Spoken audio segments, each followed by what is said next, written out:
Je pense que c'est Dieu qui inspire les artistes et on dit chanter, c'est... Ah ouais, chanter, c'est prier 2 fois. C'est prier 2 fois et nous avons la chance, nous, de pouvoir le faire. Donc, je pense de plus en plus que mes textes vont évoluer. Je ne reste pas là et dis je vais écrire ceci, non. Ça vient et j'essaye d'adapter par rapport aux situations que nous vivons. Oui.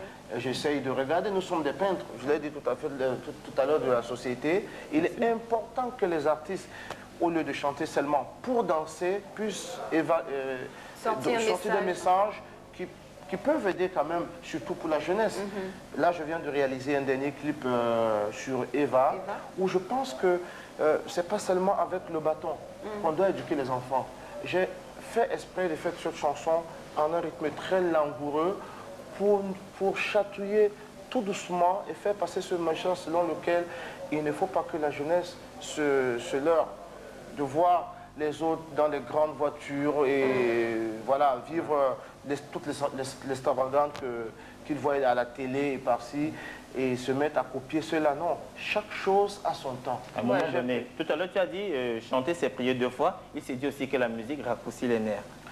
Au-delà d'adoucir les mains. Alors moi, quand je reviens, je vais toujours revenir sur ton parcours. Les albums sortent respectivement en 94, 97, 2001 et 2005. On a sensiblement 3 ans et demi d'écart entre chacun de tes albums. C'est du recul que tu prends pour mieux composer tes textes ou alors c'est juste que tu veux d'abord te laisser le temps de gagner les fruits de la croissance, si je puis m'exprimer ainsi, les fruits du dernier album avant de passer à l'étape suivante? Non, non, je ne pense pas. Je pense que c'est quand je suis prêt que je sors, je fais un album. Je peux être prêt en 1 an, comme je peux être prêt en 4 ans. Tant que je ne suis pas prêt, parce que les gens, le public est très, très, très rigoureux envers les artistes. Moi, je pense que ceux qui ont vu, ceux qui ont connu ceux qui ont vu le sorcier Bantou dès ses débuts, ne peuvent pas me pardonner de chanter du n'importe quoi. Sur ce, je suis obligé de prendre le temps d'écrire, de recorriger, de faire corriger, de faire écouter avant de mettre un produit sur le marché. Donc, il peut arriver que je le fasse. Moi, j'ai souvent fait mes dissertations en 15 minutes et que j'ai 17, et d'autres en 4 heures et que j'ai pas du tout la moyenne, quoi. Voilà. Bon, mais j'ai m'attaqué à quelque question pour vous. Foboro, c'est Boro, je suis le directeur de Showmancam.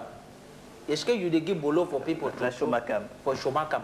Tu as déjà donné les bolos à convaincre des gens? Je pense que l'artiste ne peut pas tout faire à la fois.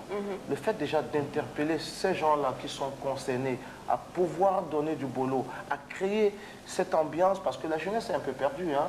Et moi, en tant qu'artiste, je ne peux pas faire mieux, je ne peux pas faire mieux que ce que je fais. C'est-à-dire interpeller ces hommes de pouvoir, ces hommes d'État, qui eux ont le pouvoir. Parce que la jeunesse, dit-on souvent, est le fer de lance de la nation. Alors, si on ne la protège pas, c'est la délinquance, c'est la débauche. Le fer s'érouille. Voilà. Il en sait bien. Hein. Donc c'est ça. C'est pour ça que de temps en temps, je viens au Cameroun parce que je pense qu'il ne faut pas s'éloigner de cette jeunesse-là. Elle a besoin de nous. Je suis au Cameroun 2, 3, 4 fois par an pour essayer de me rapprocher parce que le message, c'est pas seulement la télé. Il faut aussi venir à travers les spectacles, à travers des prestations, se rapprocher et transmettre. Parce que quand on est en face du public, le message passe. Le message passe facilement. Voilà. Et Benjamin Teke, lorsque tu parles de jeunesse, on sait que tu sors d'une famille de 10 enfants, donc Claudia Dikosso. Oui, alors, et Martine Ongalais. Et Martine Ongalais. Quel regard portes-tu spécialement sur Claudia Dikosso qui a longtemps travaillé avec toi, qui t'a longtemps accompagné? De quoi as-tu peur d'elle aujourd'hui, puisqu'elle joue à présent dans le même terrain que toi, ou bien sur le même terrain que toi? Non, dans tous les cas, c'est pas... Si j'ai peur d'une chose, c'est qu'elle n'arrive pas à réaliser son rêve. Claudia a commencé avec moi dès mon premier album. Elle était très jeune et tellement elle avait de la volonté que je me suis dit, ça, il faut lui donner un coup de main. Et au fur et à mesure qu'on travaillait, je me suis rendu aisément compte que je peux à un moment donné la laisser évoluer en solo et je suis content d'elle. Je sais que son album est en chantier et il sortira d'ici quelques semaines. Et je suis très fier de Claudia. Et on va rester sur Claudia justement, restons sur Claudia Dikosso. Généralement, le schéma classique dans la carrière d'un artiste veut qu'une fois qu'il est révélé, qu'il ait une certaine ascension et quand il est confirmé, il peut tendre la main à d'autres artistes, pour essayer, à d'autres talents émergents, pour essayer de faire des valeurs sûres. Oui. Mais chez toi, le scénario a été pratiquement différent, parce que là, aux premières heures même de ta carrière, alors même que tu n'étais pas encore confirmé, tu as tenu à avancer avec Claudia Di Cosso, ta soeur est maintenant consoeur. Alors, à ce moment, est-ce que tu n'as pas eu peur que vouloir à tout prix vous propulser simultanément tous les deux? Est-ce que ça fait du bien pour la famille aussi? Ça fait du bien pour la famille.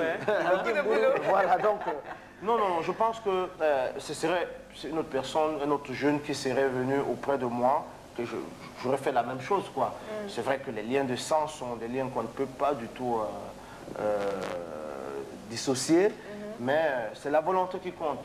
Je suis de ceux qui pensent qu'il faut donner la chance à chacun de réussir. Et donner la chance, c'est quoi? C'est que quand un jeune vient te voir, que tu lui dises, voilà ce que tu peux faire, je te conseille de faire ceci. Si tu as autre chose, si tu peux lui apporter un peu plus, tu le fais. Donc ça, c'est ma philosophie. 4 albums sur le marché, avec des messages qui appellent la conscience à être positive. Ouais. Alors, est-ce que Benji Mateke arrive à vivre de ces 4 albums qui se trouvent sur le marché discographique par rapport à cette piraterie qu'on vit? Alors là, c'est une autre affaire.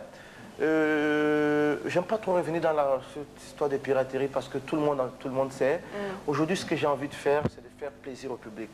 Alors, si je chante et que les autres ne font pas le travail, c'est-à-dire nous amener à vendre nos albums et qu'on essaie de vivre véritablement notre art, c'est une autre chose. Aujourd'hui, je suis venu parler que de moi, que de ce public qui m'attend, qui attend que je sois avec lui de temps en temps. Et je pense qu'il n'est jamais trop tard. Peut-être qu'un jour, je vivrai véritablement de la musique. C'est vrai que la musique, jusqu'ici, elle m'a ouvert pas mal de portes, que ce soit au Cameroun, que ce soit en Europe. Tout n'est pas qu'argent.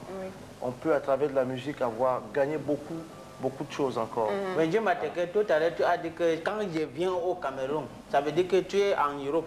Donc c'est seulement là-bas qu'on peut progresser dans les musiques. Non, je ne suis pas en Europe. Si justement je voulais que rester là-bas, je ne serais pas venu ici. Chaque fin d'année, je suis là pour vivre cette ambiance avec mon public. Parce que même si je fais beaucoup d'autres choses en dehors de la musique c'est quand même mon métier principal. Donc, et justement, tu es revenu au Cameroun il y a tout juste 2 jours. Je présume que c'est pour passer les fêtes de fin d'année avec tes fans aussi, tes mélomanes et la famille. Ma famille, je viens d'avoir un enfant il y a 4 jours. Ah ouais, le nouveau papa. Fille. Oh là là, papa, Il ne sait pas que chanter, Benji. Non, il ne sait pas que chanter, mais il faut faire des bébés. Je fais d'autres choses encore. Benji, Abiwa Asiyu, c'est où tu as un projet d'info de fin d'année? Oui, c'est la fin d'année, les projets. Évidemment, quand je suis là en fin d'année, d'abord la famille, ensuite spectacle et autres. Je pense que pour ceux qui veulent avoir cette information, il n'y a pas de date encore très fixée parce que je viens juste d'arriver et puis mon manager est en train de mettre toutes les dates sur place. Donc on peut le contacter au 99 53 14 00, donc 99 53 14 00, ou alors au 99 67 81 20 67 81 20. D'accord.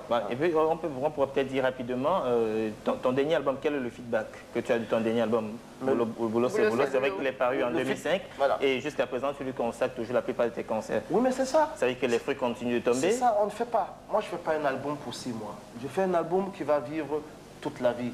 Donc je ne suis pas de ceux qui pensent qu'il faut concentrer la promotion d'un album sur un titre ou sur une période précise.